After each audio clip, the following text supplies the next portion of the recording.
Welcome to lecture 28 of the lecture series, Psychology of Well-Being. In this lecture, we are going to look at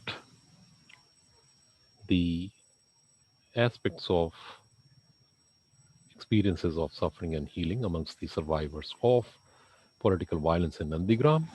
In the previous lecture, we looked at the rationale for the study of uh, suffering and healing amongst such survivors of political violence in Nandigram, besides setting the context or the cultural and socio-political context in which uh, such survivors were living their lives.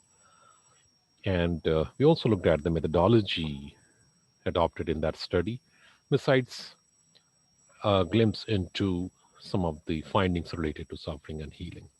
In this lecture, we are going to elaborate upon such insights that regarding suffering and healing that we had talked about in the previous lecture.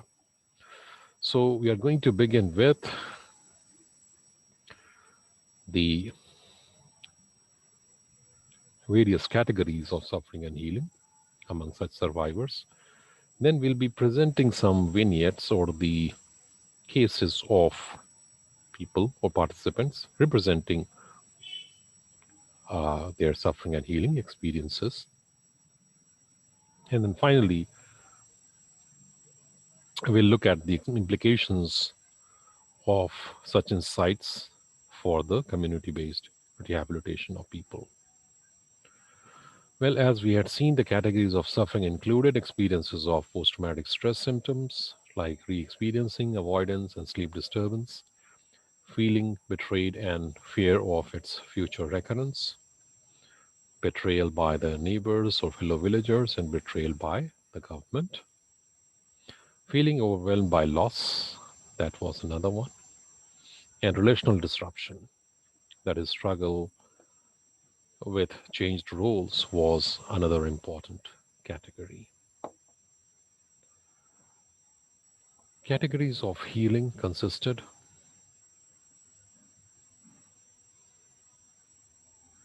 moral reaffirmation, for example, adhering to cultural values amidst crisis, and outsiders' recognition of movement's worth. The movement against the land acquisition that had been happening uh, by the government to forcibly acquire the land of such farmers to build special economic zones. Then collective identity was another way in which an enabling meaning in life could be initiated amongst the survivors. And sense of security due to political change, a positive political change that uh, in some ways was supportive to people. Well, let's look at vignette one. We talk about a participant who was 24-year-old male, and his father was missing since 10 November 2007.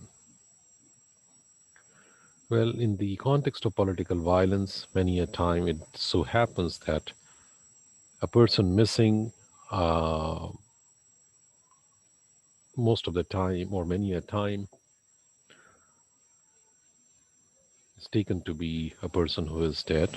And although he still had hopes, but somewhere he had also reconciled that he might not return. His father might not return, might have been dead.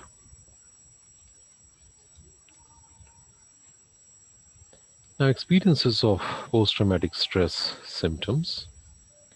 He talks about my family members usually cry at night. Sometimes I'm not able to fall asleep. Sometimes I see my father has come back home. I see him walking around our house. When I am very much distressed, I see my father. My father comes in my dream and asks me to open the door. Sometimes I become numb and keep looking at an object for a long time. At that time, I'm not able to remember anything. Betrayal. He also talks about such a betrayal from the fellow villagers themselves, who in fact were a party to the spread of violence against people who resisted the process of land acquisition. And these perpetrators of violence were also somewhere aligned with the government or the ruling political party. Now he says, the people who were threatening me of abduction are still living in the village. They have not left their homes. These people were telling me that they would cut me into pieces, pack me in a box, and throw that in the river. Well, these were the same people who were living in the village.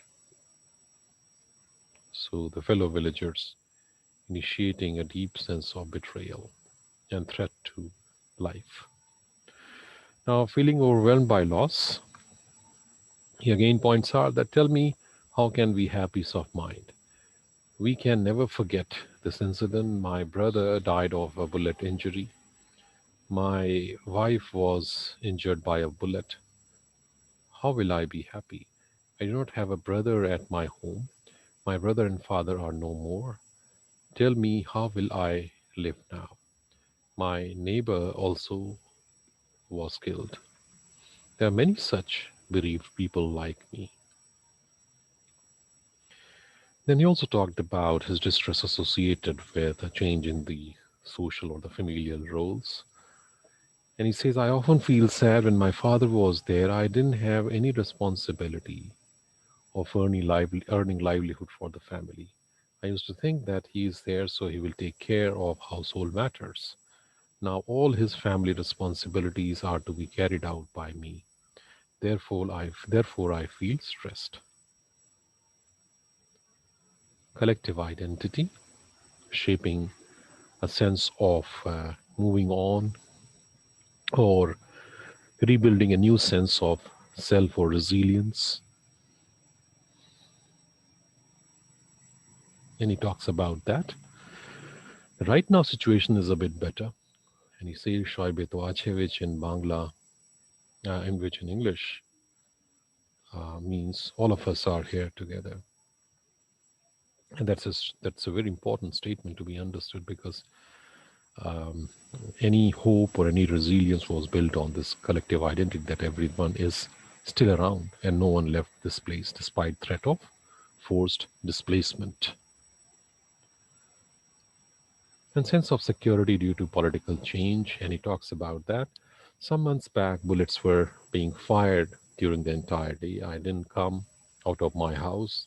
At that time, I used to think about where would I live and where we would go.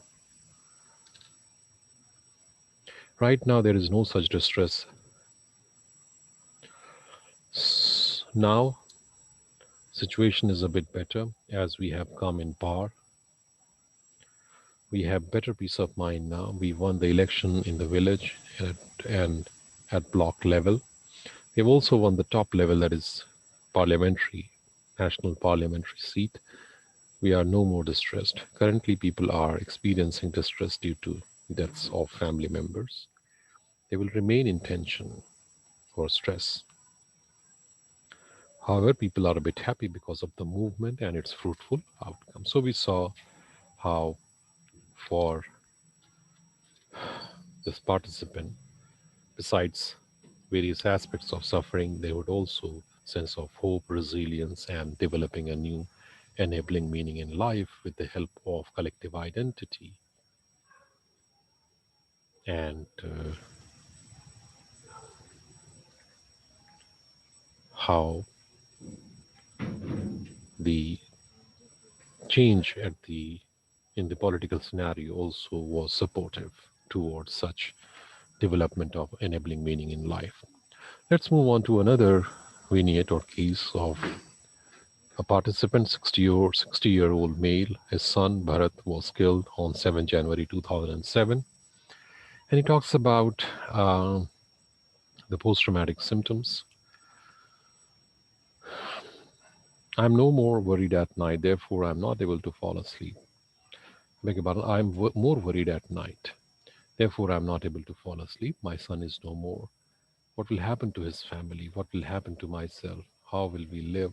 How will we survive? These worries increase at night, therefore I'm not able to fall asleep. These are the tensions. My tension increases when I talk about this incident. Then, feeling overwhelmed by the loss, and he says that his mother, his son's mother or his wife, has been seriously ill because of his death, because of her son's death. And sometimes she cries, as he says. Sometimes she is unconscious. When I'm too much tensed, I do not talk to anyone. I just sit silently. I talk to people only after my attention is gone. And then he also talks about the healing process. We have to live as the God wants us to. I feel joy while talking to you. It is so because my son died, but people from all parts of our country came and talked about us and our movement. I feel honored by that. It was one thing if my son had died after illness, but he died to protect our motherland. He cannot be said to be dead. He's with us, with our spirit, to live a dignified life.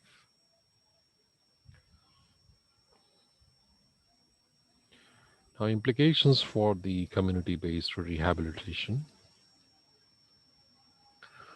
Now, Yuhara and her colleagues have pointed out that neither clinicians nor public at large have attended closely to understanding of true stories or atrocities of survivors, like the ones that we just mentioned.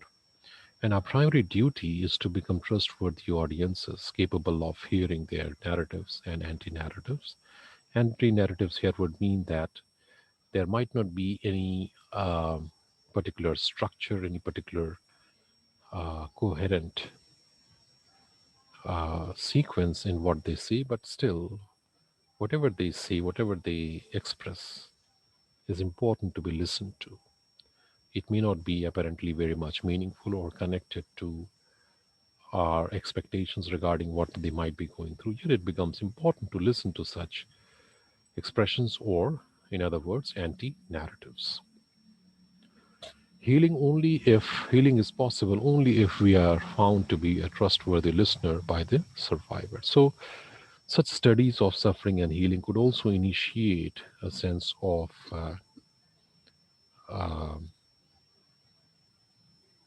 healing among people, a sense of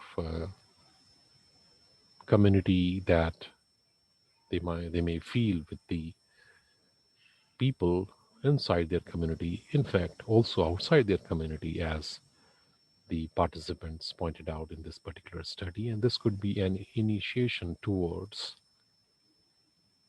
building a newer meaning in life with the help of